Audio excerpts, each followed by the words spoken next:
मित्रों, आज के इस वीडियो में आज आपको जानने को मिलेगा कि वह 8 बातें कौन सी हैं। अगर मनुष्य इन 8 बातों को जान लेता है तो वह मनुष्य कभी गरीब नहीं रहता। इन 8 बातों को जानना प्रत्येक मनुष्य के लिए अत्यंत ही आवश्यक है। मित्रों, मैं आपको इन 8 बातों को एक कहानी के माध्यम से बताऊंगा। यह कहानी सभी के लिए अत्यंत ही लाभप्रद है। मित्रों, एक बार भगवान श्री कृष्ण जी के पास देवर्षि नारद जी आते हैं। तब भगवान श्री कृष्ण देवर्षि नारद जी से कहते हैं, हे नारायण भक्त नारद जी, आज आप हमारे यहां किस प्रयोजन से पधारे हैं। तब देवर्षि नारद जी कहते हैं कि हे प्रभु, मैं आपके पास अपने एक प्रश्न के निवारण के लिए आया हूं। तब श्री कृष्ण कहते हैं कि कहो नारद जी, आपका कौन सा इतना अति आवश्यक प्रश्न आन पड़ा है जिसकी वजह से आप आज हमारे पास पधारे हैं। तब नारद जी कहते हैं कि हे भगवन, मुझे मनुष्यों के कल्याण के लिए आपसे 8 बातें जाननी हैं जो प्रत्येक मनुष्य के लिए अति आवश्यक हो, जिससे कलयुग के प्रत्येक मनुष्य का कल्याण हो सके। तब श्री कृष्ण कहते हैं कि हे देवर्षि नारद जी, आज आपने सच में संसार के कल्याण हेतु अति आवश्यक प्रश्न किया है। आपके द्वारा पूछे गए प्रश्न की वजह से संपूर्ण धरती लोक के मनुष्य का जीवन सफल हो जाएगा। परंतु हे नारद जी, मैं आपको इस प्रश्न का उत्तर एक कथा के माध्यम से दूंगा। तब देवर्षि नारद जी कहते हैं कि हे भगवान, आप उस कथा को कहिए। मैं आपके द्वारा सुनाई गई कथा को पूरा अंत तक सुनूंगा और संपूर्ण लोक जगत में विख्यात भी करूंगा। तब श्री कृष्ण कहते हैं कि हे देवर्षि नारद जी, आज तुम्हें एक अमीर बहन और गरीब भाई की कथा सुनाता हूं। आज की कथा सुनकर तुम्हें पता चल जाएगा कि एक भाई और बहन का रिश्ता कैसा होता है और हर एक बहन और भाई को अपना रिश्ता कैसे निभाना चाहिए। साथ ही साथ तुम्हें आज की इस कथा में जानने को मिलेगा कि आखिर मनुष्य गरीब क्यों हो जाता है। वह कौन से कारण है जिनकी वजह से मनुष्य गरीब हो जाता है। आखिर मनुष्य द्वारा किए गए ऐसे कौन से काम होते हैं जिनको करने से मनुष्य निर्धन हो जाता है और गरीबी के दलदल में फंसता चला जाता है। अब श्री कृष्ण कथा को सुनाना आरंभ करते हैं और कहते हैं कि हे देवर्षि नारद जी, बहुत पुराने समय की बात है। किसी नगर में एक बहुत ही धनवान माध्यम वर्ग का एक किसान रहता था। उस किसान के घर में 2 जुड़वा संतानें पैदा हुई थीं। उन दोनों जुड़वा संतानों में से एक पुत्र था और दूसरी जो संतान थी वह पुत्री थी। उस किसान ने अपने पुत्र का नाम राहुल रखा और अपनी पुत्री का नाम चित्रा रखा। इधर जब उस किसान की संतानें बड़ी होने लगीं, धीरे धीरे जब उनकी आयु एक दिन विवाह के योग्य हो गई तो किसान को अपने बच्चों की विवाह की चिंता सताने लगती है। एक दिन किसान किसी कार्य से अपने पड़ोस के एक शहर में जाता है तो वहां पहुंचकर एक व्यापारी का पुत्र उसे पसंद आ जाता है और उस व्यापारी के पुत्र के साथ में वो अपनी बेटी चित्रा का विवाह कर देता है। वह किसान अपनी पुत्री के विवाह में कोई कमी नहीं छोड़ता है। इस प्रकार से चित्रा अपने पिता के यहां से विदा होकर अपने ससुराल चली जाती है। उस किसान ने अपने बेटी को विदा करने के बाद वह अपने पुत्र के विवाह के बारे में सोचने लगता है। उसके मन में यह चल रहा था कि बेटी तो मेरी अपने घर की हो गई, अब मुझे अपने पुत्र का विवाह कर देना चाहिए। यदि मेरे पुत्र का विवाह हो गया तो मैं अपना बचा हुआ शेष जीवन अपनी बहू बेटियों के साथ में रहकर आराम से व्यतीत करूंगा। अब श्री कृष्ण कहते हैं कि हे देवर्षि नारद जी, ईश्वर की लीला बड़ी विचित्र है। परमात्मा न जाने कब किसको धनवान बना दे और कब किसके लिए गरीबी का द्वार खोल दे, इसके बारे में कोई नहीं जानता। अब उस धनवान किसान के साथ भी कुछ ऐसा ही होता है। एक दिन वह किसान एक बड़ी भयानक बीमारी की चपेट में आ जाता है। जब इधर किसान का पुत्र अपने पिता की ऐसी हालत देखता है तो अपने पिता की ऐसी हालत को देखकर वह बहुत ही ज्यादा दुखी हो जाता है और उसके बाद में अपने पिता का अच्छे से अच्छे वैद्य से इलाज करवाता है और अपने पिता के लिए महंगी से महंगी दवाइयां लेकर आता है। परंतु उसके पिताजी की हालत में कोई सुधार नहीं हो रहा था। धीरे धीरे उस किसान की धन संपत्ति सारी पिता के इलाज में चली गई। इस प्रकार अपने पिता का इलाज कराते हुए उस किसान का पुत्र अब गरीबी के कगार पर आकर खड़ा हो जाता है। परंतु फिर भी पिता की हालत में किसी प्रकार का कोई सुधार नहीं होता। जब कोई भी दवाई उस किसान की बीमारी में काम नहीं करती है तो एक दिन वह किसान अपने बेटे को अपने पास बुलाता है और अपने बेटा राहुल से कहता है कि हे पुत्र, जब भी कोई काम मनुष्य के सामर्थ्य से बाहर हो जाए या फिर उस काम का कोई समाधान ना मिले, तो फिर ऐसे समय में उस काम को ईश्वर के भरोसे छोड़ देना चाहिए। इसलिए पुत्र, अब तुम मेरी चिंता छोड़ो और तुम अब अपने भविष्य के बारे में सोचो। मेरा क्या है, आज नहीं तो कल मुझे इस संसार को छोड़कर जाना ही है, परंतु तुम्हारे सामने तो तुम्हारी पूरी जिंदगी पड़ी है। मैंने तो अपने दिन बहुत ही अच्छे से जिए हैं। इसलिए हे पुत्र, अब तुम मेरी चिंता करना छोड़ो और अपना विवाह करके अपनी घर गृहस्थी बसा लो। अपने पिता के मुख से इन बातों को सुनकर राहुल एकदम चुप हो जाता है। अब राहुल आखिर बेचारा कर भी क्या सकता था, उसके हाथ में कुछ नहीं था। साथ ही अब उसके घर में जो भी जमा पूंजी थी वो तो उसके पिता के इलाज में सारी की सारी पहले ही खर्च हो चुकी थी। अब राहुल अपने पिताजी से कहता है कि हे पिताजी, जैसा आपके लिए उचित लगे आप वैसा कीजिए। इसके बाद वह गरीब किसान अपने पुत्र की शादी एक गरीब घर की कन्या से करवा देता है। परंतु अब शादी के कुछ दिन बाद ही उस किसान की मृत्यु हो जाती है। इधर पिता की मृत्यु के बाद राहुल अपने पिताजी का पूरी रीति रिवाज से अंतिम संस्कार करता है।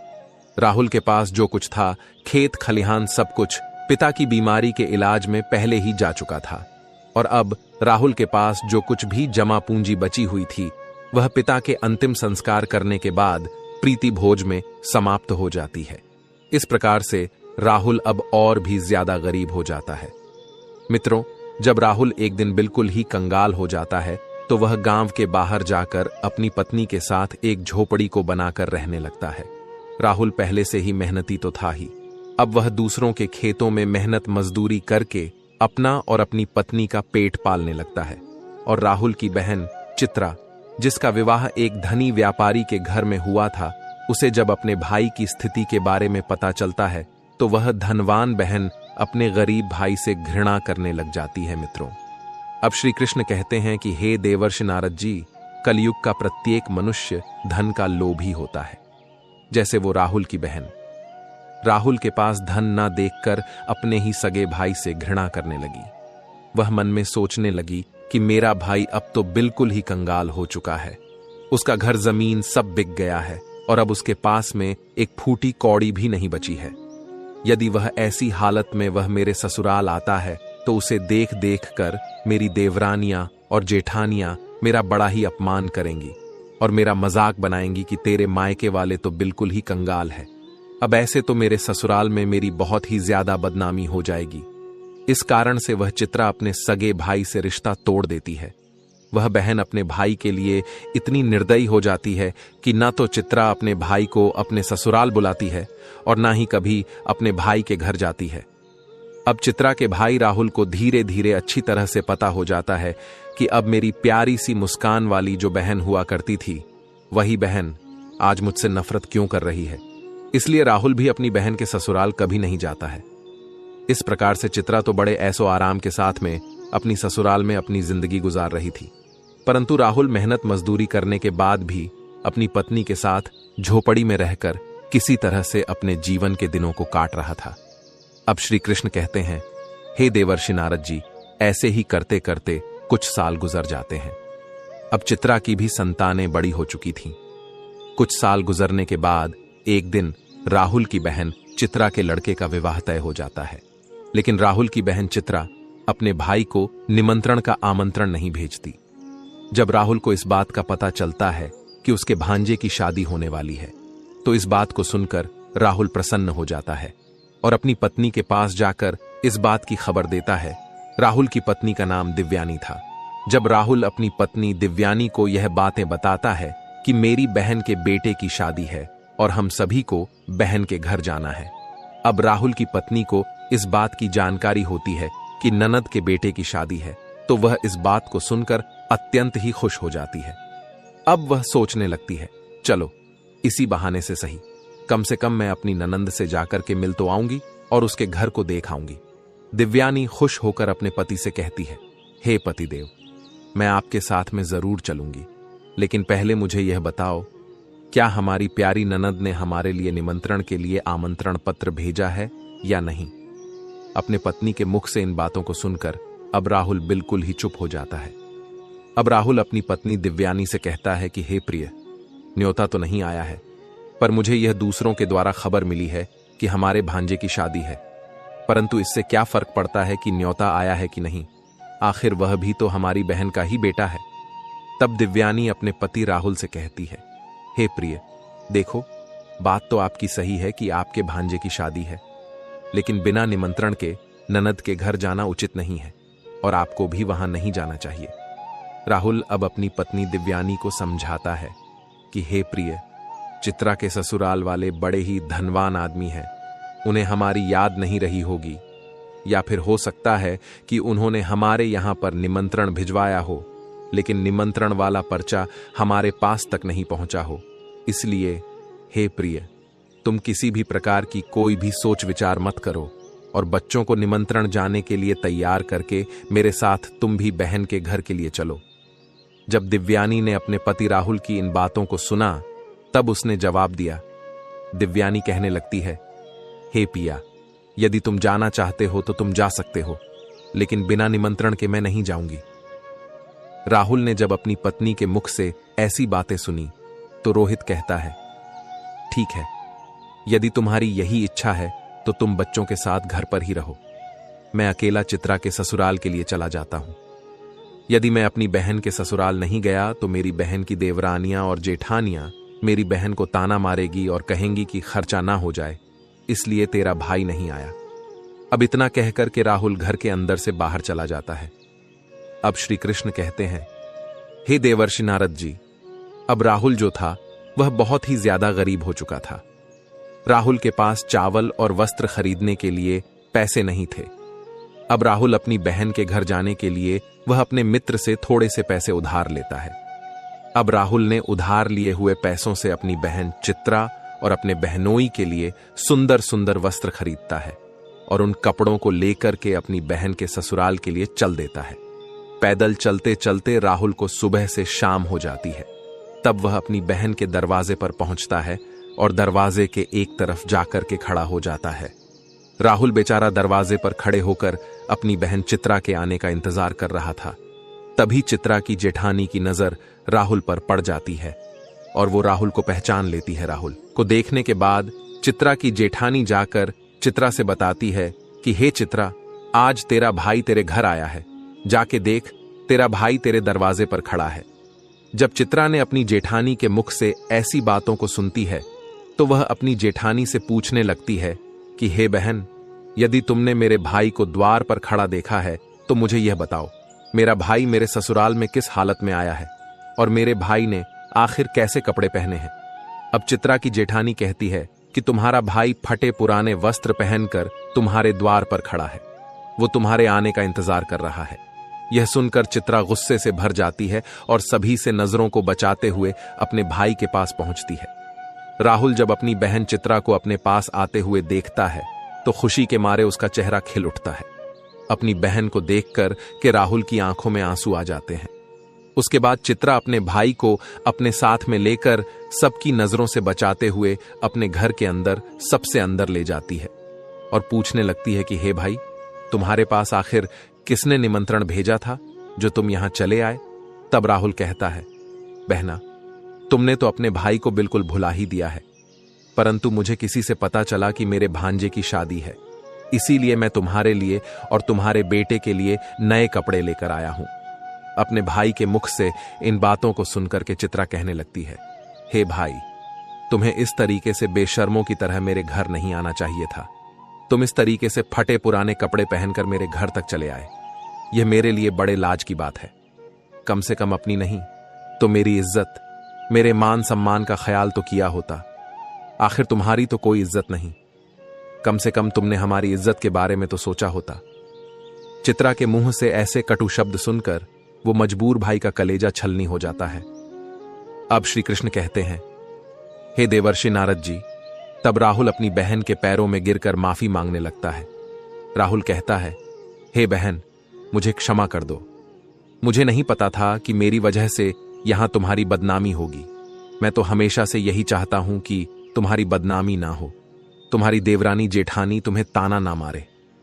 इसीलिए तो मैं तुम्हारे लिए नए वस्त्र लेकर आया हूं। यदि मुझे यह बातें पहले ही पता होती कि तुम मेरी वजह से इतनी आहत हो जाओगी कि तुम्हें मेरे आने से इतना बुरा लगेगा, तो मैं तुम्हारे दरवाजे पर कभी नहीं आता।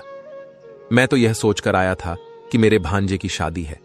यदि मैं नहीं पहुंचा तो मेरी बहन की देवरानी जेठानी मेरी बहन को ताने मारेगी। चित्रा को राहुल की बातों को सुनकर गुस्सा जब थोड़ा सा शांत होता है, तब वो राहुल से कहती है, चलो, जब तुम आ ही गए हो तो मेरी एक बात तुम कान खोलकर सुन लो। जब तक मेरे बेटे की शादी नहीं हो जाती, तब तक इस जगह पर बंद रहना और भूल कर भी इस कमरे से बाहर निकलने की गलती मत करना, वरना तुम्हें देखकर लोग कहेंगे चित्रा का भाई तो भिखारी है। जब सभी मेहमानों के लिए भोजन बन जाएगा तो मैं तुम्हें भोजन की थाली इस कमरे में पहुंचा दूंगी। तुम भोजन खा करके चुपचाप पिछले दरवाजे से अपने घर को चले जाना। राहुल कहता है, ठीक है बहना, मैं आज रात को ही तुम्हारे घर से अपने गांव के लिए चला जाऊंगा, मगर मेरी तुमसे एक विनती है। मैं तुम्हारे लिए और जीजा जी के लिए जो कपड़े लाया हूं, तुम उन कपड़ों को रख लो। उन्हें मैं तुम्हारे लिए बड़े प्यार से लाया हूं। चित्रा ने अपने भाई से कपड़ों को लेकर कमरे के बाहर चली जाती है और जाते समय बाहर से उस कमरे की कुंडी लगा जाती है। राहुल उस कमरे में बैठकर अपनी बहन के वापस आने का इंतजार करने लगता है। अब श्री कृष्ण कहते हैं, हे देवर्षि नारद जी। इधर राहुल उस कमरे में बैठा हुआ अपनी बहन के लौटने का इंतजार कर रहा था कि मेरी बहन मुझे भोजन खिलाने के लिए लौटकर वापस आती ही होगी। आज तो मुझे स्वादिष्ट भोजन खाने को मिलेगा।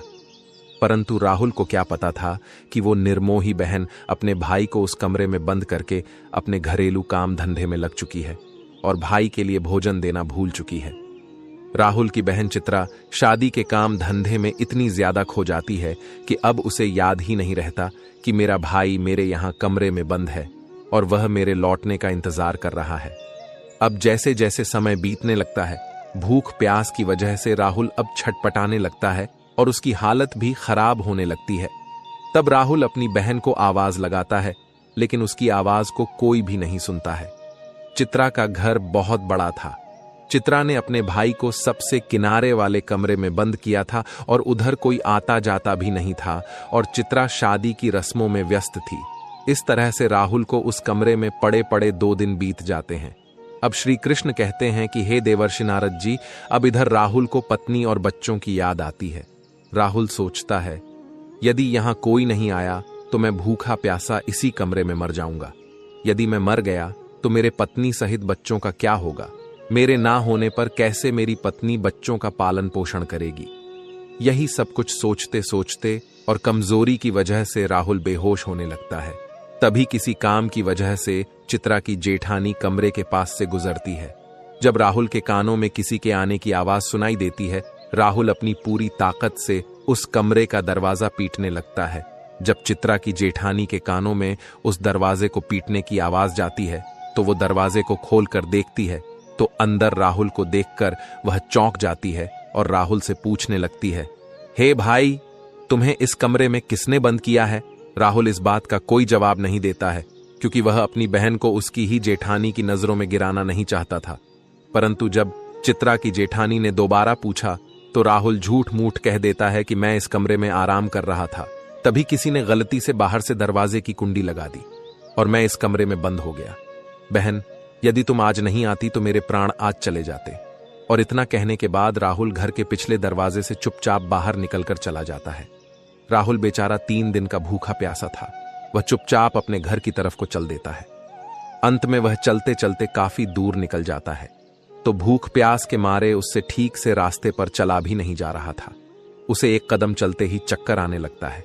जब राहुल चलते चलते खूब थक जाता है और जैसे ही राहुल का सिर चकराता और वह जमीन पर गिरने वाला होता है, तभी वहां पर कहीं से एक बूढ़ी औरत आ जाती है और वह बूढ़ी औरत राहुल के गिरने से पहले ही राहुल को पकड़ लेती है।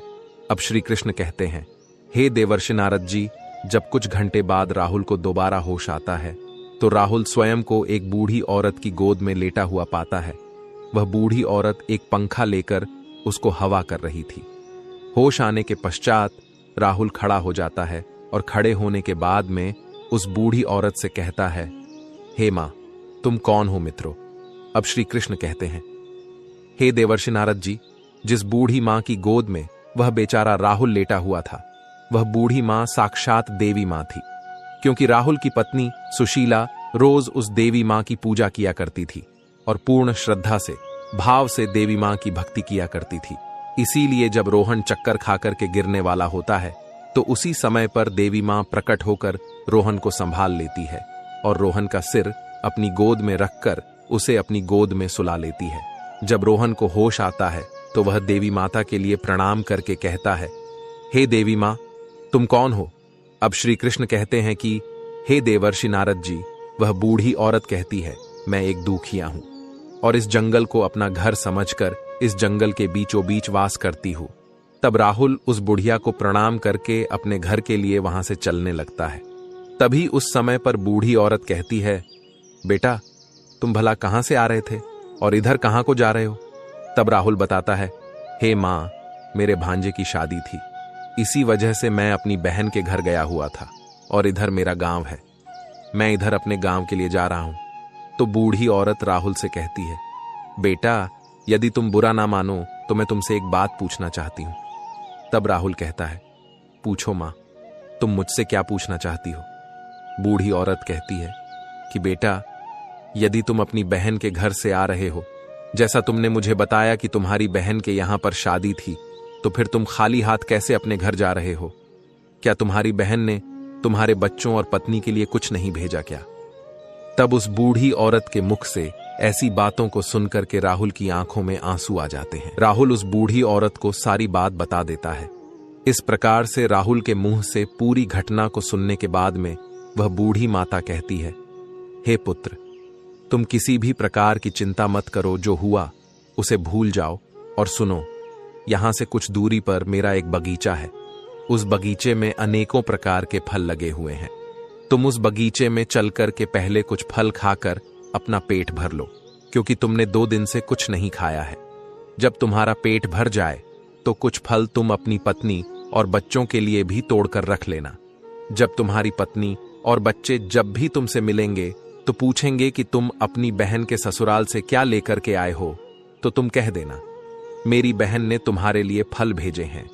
ऐसा करने से तुम अपनी पत्नी और बच्चों के सामने शर्मिंदा होने से बच जाओगे और इससे तुम्हारी मान प्रतिष्ठा भी बची रहेगी।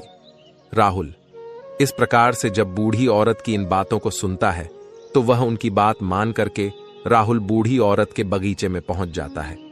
उस बगीचे में नाना प्रकार के फल लगे हुए थे। तब राहुल उन वृक्षों से फल तोड़कर खाने लगता है और जब उसका पेट भर जाता है तो कुछ फलों को तोड़ करके वह अपने थैले में रख लेता है। यह सब करने के बाद में राहुल उस बूढ़ी औरत से आज्ञा लेकर अपने घर के लिए चलने को तैयार होता है। तो वह बूढ़ी औरत राहुल से कहती है, हे पुत्र, जाते समय तुम मेरी इन 8 बातों को ध्यान से सुनते जाओ, ये तुम्हारे जीवन में बहुत ज्यादा काम आएंगी। मित्रों, अब श्री कृष्ण कहते हैं, हे देवर्षि नारद जी, आपने अभी तक जो कहानी सुनी है कि वह 8 बातें कौन सी हैं जिसे सबको पता होना चाहिए, अब इस कथा में आपको वह 8 जानने को मिल जाएंगी। अब श्री कृष्ण कथा को आगे बढ़ाते हुए कहते हैं कि इस प्रकार से बूढ़ी औरत जो साक्षात देवी का अवतार थी, वह राहुल को 8 बातें बताती है। उन 8 बातों को सुनकर के राहुल अपने घर के लिए चल देता है। जब राहुल फलों से भरे हुए उस थैले को लेकर अपने घर पर पहुंचता है, तब राहुल के छोटे छोटे बच्चे और राहुल की पत्नी राहुल के पास आते हैं और पूछने लगते हैं, पिताजी, आप बुआ के घर से आ रहे हो, आखिर बुआ ने हमारे लिए क्या भेजा है? राहुल ने जब अपने बच्चों के मुंह से यह सुना, तब राहुल ने अपने हाथों का थैला अपनी पत्नी को थमा दिया और थैला देने के बाद राहुल घर से बाहर निकलकर चला जाता है। राहुल के जाने के बाद में राहुल की पत्नी जब उस थैले को खोलकर देखती है तो थैले के अंदर का नजारा देखकर राहुल की पत्नी एकदम से हैरान रह जाती है। दिव्यानी थैले में देखती है कि वो थैला पूरा सोने चांदी के रूप में बने फलों से भरा हुआ है। राहुल जो फल लाया था उसमें से कुछ अनार भी थे। जब राहुल की पत्नी ने अनार को फोड़ा तो अनार के फलों से हीरे निकलते हैं। यह सब देख करके राहुल की पत्नी बहुत खुश हो जाती है। वह भागी भागी अपने पति के पास में पहुंचती है और अपने पति के पास पहुंच करके अपने पति से कहती है कि हे प्रिय, तुम तो शादी में गए थे और आखिर तुम लेकर क्या आए हो? अपनी पत्नी की इन बातों को सुनकर राहुल सोचने लगता है कि मेरे घर वालों को शायद फल पसंद नहीं आए होंगे, इसीलिए मेरी पत्नी मुझसे ऐसी बात पूछ रही है। मुझे तो अपने बच्चों के लिए लड्डू पेड़ा लेकर आना चाहिए था। तब राहुल अपनी पत्नी से कहता है, हे प्रिय बहन ने जो कुछ भी भेजा है वह मैंने लाकर तुम्हें दे दिया। अब जो कुछ भी थैले में है उसे ही बच्चों को बांट कर दे दो। तब पत्नी कहती है, हे प्रिय, पहले तुम घर के अंदर चलो और घर पर चलकर देखो तो कि तुम्हारी बहन ने तुम्हारे लिए क्या भेजा है। यह कहकर दिव्यानी अपने पति के हाथ को पकड़कर घर के भीतर ले जाती है और अपने पति से कहती है, इसे जरा देखिए तो सही, आखिर हमारी ननद ने हमारे लिए क्या भेजा है। और इतना कहकर दिव्यानी राहुल के सामने थैले को पलट देती है। थैला पलटते ही अंदर से हीरे मोती सोना चांदी निकलते हैं। दिव्यानी कहती है कि आखिर हमारी ननद ने तो हमारा भाग्य ही बदल दिया। उन्होंने फलों में छुपा करके हीरे मोती भेजे हैं। जब यह नजारा राहुल देखता है तो उसे समझ आ जाता है कि मुझे जो रास्ते में जो बूढ़ी औरत मिली थी वह कोई साधारण औरत नहीं थी। वह बूढ़ी औरत कोई देवी मां थी। लेकिन इस बारे में राहुल अपनी पत्नी से कुछ भी नहीं बताता है और मन ही मन उस बूढ़ी औरत का धन्यवाद करता है। अब इस प्रकार से राहुल को बहुत सारा धन मिल जाता है। राहुल पहले की तरह फिर से धनवान बन जाता है। कुछ समय बाद राहुल अपनी पत्नी और बच्चों के लिए एक अच्छा सा आलीशान महल बनवाता है और बड़ी शानो शौकत के साथ राजा महाराजाओं की तरह उस महल में रहने लगता है। और सभी नगर के लोग भी राहुल को ऐसा देख करके उसका मान सम्मान करने लगते हैं। धीरे धीरे करके इधर जब राहुल का महल तैयार हो जाता है, जब उसकी राजा महाराजाओं जैसी शान शौकत हो जाती है, तो एक दिन राहुल की पत्नी सुशीला अपने पति से कहती है कि हे प्रिय, बहुत ही जल्द सावन का महीना आने वाला है और सावन के महीने में सभी स्त्रियां अपने पिता के घर जाती हैं। इसलिए तुम भी अपनी बहन के ससुराल जाओ और मेरी ननंद को मेरे घर बुलाकर लाओ। इसी बहाने से वो अपने नैहर को घूम जाएंगी। इसी बहाने से मैं भी अपने ननंद से मिल लूंगी। राहुल जब अपनी पत्नी की ऐसी बात सुनता है तो राहुल अपनी पत्नी के कहने पर एक बार फिर से अपनी बहन के ससुराल चल देता है और कुछ समय के बाद ही अपनी बहन के ससुराल पहुंच जाता है। अब राहुल एक बार फिर से अपनी बहन के उसी दरवाजे पर जाकर खड़ा हो जाता है जिस दरवाजे पर वो कुछ दिन पहले आकर के खड़ा हुआ था। उसी समय पर चित्रा की जेठानी घर से बाहर निकलती है और बाहर का नजारा देख करके वह तुरंत ही दौड़ी दौड़ी चित्रा के पास में चली जाती है और चित्रा से कहती है कि हे चित्रा बहन, आज भी तेरा भाई आया है। अपनी जेठानी के मुख से इस बात को सुनकर चित्रा कहने लगती है, हे बहन, कोई भी भिखारी मेरा भाई नहीं हो सकता। मेरा कोई भाई वाई नहीं है।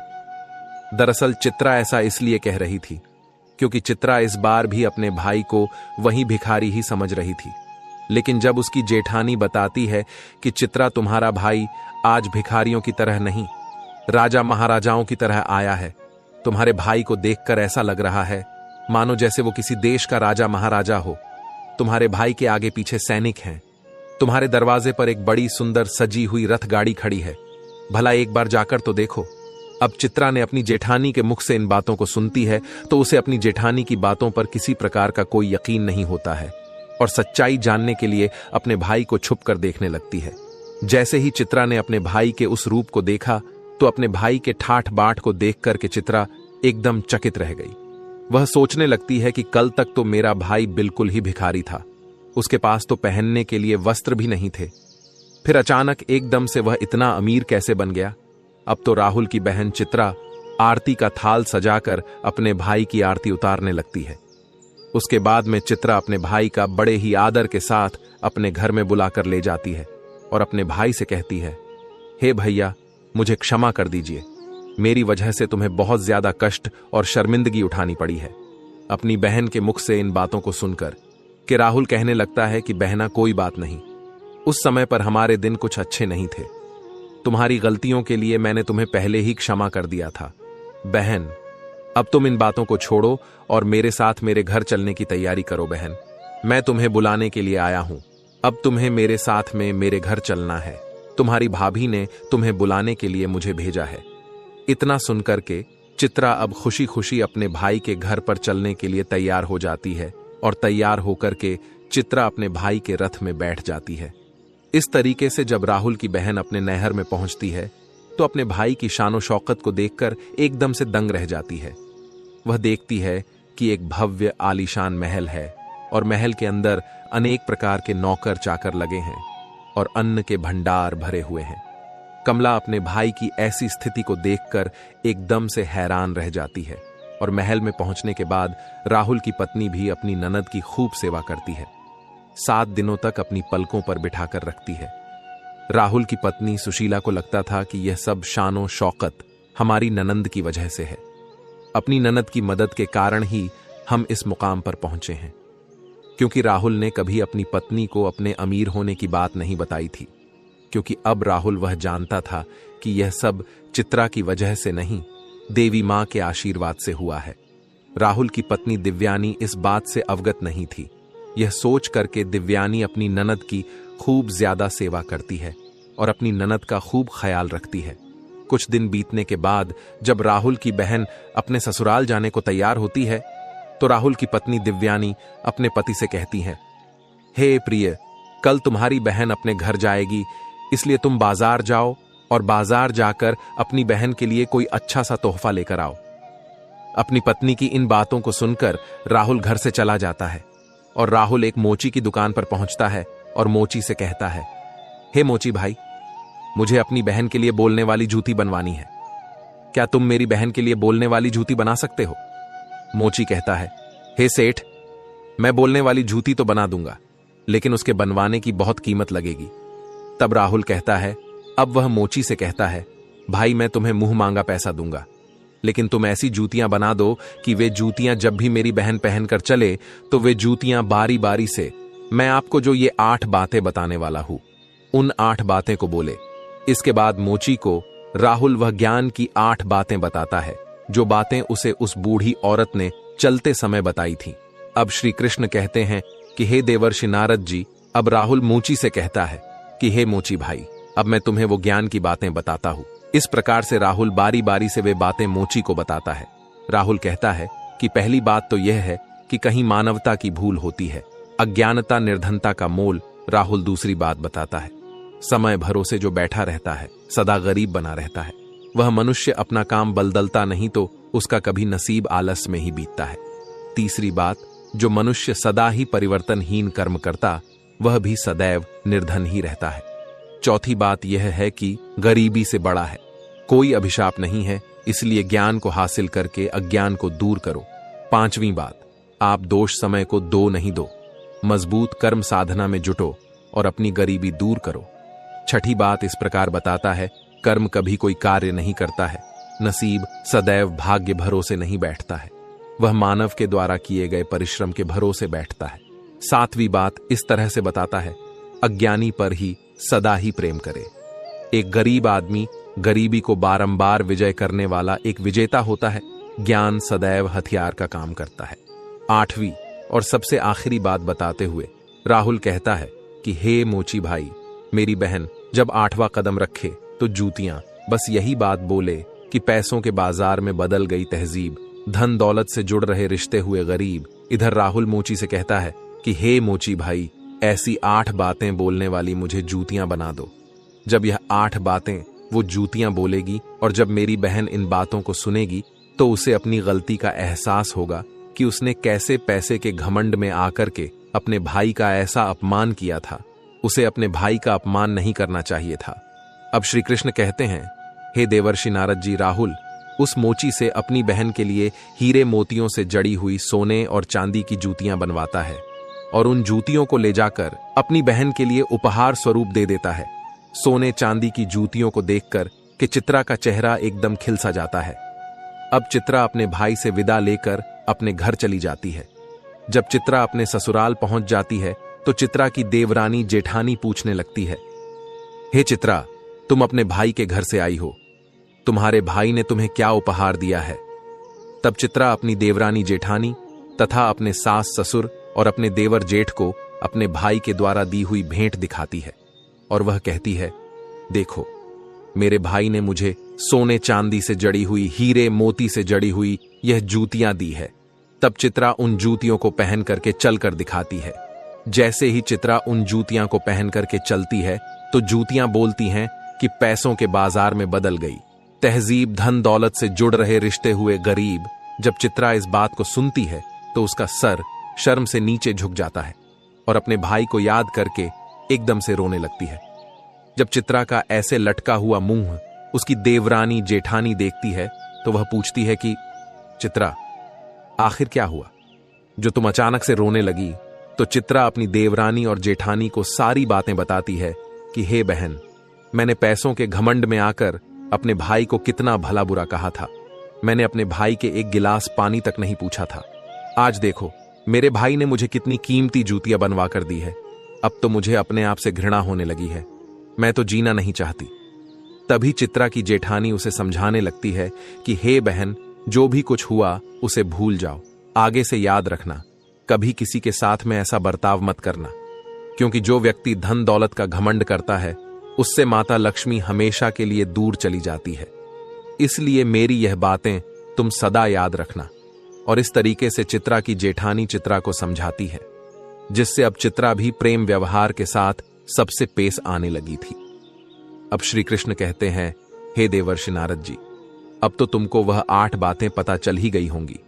वो अगर प्रत्येक मनुष्य को पता चल जाए तो वह कभी गरीब नहीं रहता। अब देवर्षि नारद जी कहते हैं कि हे प्रभु, मुझे अभी भी नहीं पता चल पाया है, कृपया स्पष्ट बताने की कृपा करें। अब श्री कृष्ण कहते हैं, ठीक है देवर्षि नारद जी, मैं तुमको बताता हूं कि वह 8 बातें कौन सी है जिन्हें जानने के बाद मनुष्य कभी गरीब नहीं रहता है। पहली बात, जो व्यक्ति रात्रि के समय रसोई में झूठे बर्तन रखता है और खाने पीने की चीजों को बर्बाद करता है, ऐसा व्यक्ति बहुत ही जल्दी निर्धन हो जाता है। दूसरी बात, जिस घर में घर की स्त्रियों का अपमान होता है, स्त्रियों की इज्जत नहीं की जाती, उस घर में देवी लक्ष्मी ज्यादा दिनों तक नहीं रुकती। तीसरी बात, जिस घर की स्त्रियां सूर्यास्त होने के बाद अपने घरों में झाड़ू लगाती हैं, चूल्हा चौका करती हैं, ऐसे परिवार के लोग बहुत जल्दी गरीब हो जाते हैं। चौथी बात, जिस घर परिवार में पैसों की कदर नहीं की जाती, बेफिजूल कार्यों में पैसे बर्बाद किए जाते हैं, ऐसे घरों से भी माता लक्ष्मी रूठ कर चली जाती है। पांचवी बात, जो लोग पैसे आने के बाद में उस पैसे से दूसरों के मान प्रतिष्ठा को ठेस पहुंचाते हैं या फिर अपने धन के बलबूते पर दूसरे लोगों को परेशान करते हैं, ऐसे लोगों के घरों से भी माता लक्ष्मी बहुत जल्दी चली जाती है। छठी बात, जिस घर के लोग अपने कर्तव्यों का पालन नहीं करते, जो अपने कार्यों को कल पर टालते रहते हैं, उन लोगों के घरों से भी माता लक्ष्मी रूठ जाती है। सातवीं बात, जिस घर परिवार के लोग अपने से बड़े लोगों की इज्जत नहीं करते, अपने से बड़ों का कहना नहीं मानते या फिर अपने से बड़ों से कटु शब्द बोलते हैं, ऐसे लोगों को भी गरीबी का सामना करना पड़ता है, वह भी निर्धनता के हकदार होते हैं। आठवीं और अंतिम बात, जिस घर में परिवार के लोग अपने मेहमानों का सम्मान नहीं करते, अपने मेहमानों का आदर भाव नहीं करते या फिर अपने दरवाजे से किसी भी मनुष्य को खाली हाथ लौटा देते हैं, ऐसे लोगों के यहां से भी माता लक्ष्मी नाराज होकर चली जाती है। अब जो भी मनुष्य इन 8 बातों को हमेशा गांठ में बांध कर रखता है, उसका भाग्य उसी तरह से उज्जवल हो जाता है जैसे राहुल का भाग्य उज्जवल हुआ। अब श्री कृष्ण कहते हैं, हे देवर्षि नारद जी, अब तो आपको आपके प्रश्न का उत्तर भी मिल गया होगा और उन 8 बातों के बारे में भी पता चल गया होगा। तब देवर्षि नारद जी कहते हैं, हे माधव, आपके आशीर्वाद से मुझे सब कुछ मालूम हो गया है। आपका मुझे इस प्रकार का ज्ञान देने के लिए सत सत नमन मित्रों। इस प्रकार माया का कभी घमंड नहीं करना चाहिए। ईश्वर ना जाने कब किसके लिए गरीब का द्वार खोल दे और कब किसके लिए अमीरी का द्वार खोल दे, इस बात को किसी को पता नहीं है। यह बात उस मनुष्य के समझ में भी आ जाती है कि पैसों के घमंड में आकर कभी भी किसी का अपमान या अनादर नहीं करना चाहिए। तो मित्रों, आपको हमारे वीडियो के द्वारा दिया गया ज्ञान कैसा लगा, कृपया हमें कमेंट करके अवश्य बताइएगा। साथ ही आप सभी से विनम्र निवेदन है कि हमारे चैनल को भी सब्सक्राइब अवश्य कर लेना और जितना हो सके इस वीडियो को शेयर करें ताकि सभी को इसके बारे में पता चल सके। मित्रों, वीडियो को यहां तक देखने के लिए आप सभी का दिल से धन्यवाद।